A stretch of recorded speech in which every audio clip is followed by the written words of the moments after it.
Hi my ethical angels, welcome back to Be Beautethical. If you're new here, my name is Archana and I help you ease into the cruelty-free beauty world one step at a time. So make sure you subscribe and let's get into this video. So in this video, we are talking about a skincare brand called Sukin.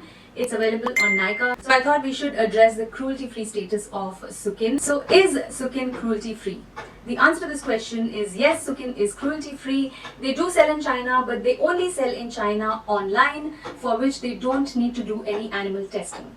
So Sukin is 100% cruelty-free, and not only cruelty-free, Sukin is 100% vegan. So we have another cruelty-free and vegan brand added to our list of cruelty-free and vegan skincare brands. Do check this brand out on Nykaa. I will link it down below in the description box. And I hope this video was helpful. Do like and share your favorite videos with your friends and family. And I will see you again very soon in my next video. Till then, take care. Bye-bye.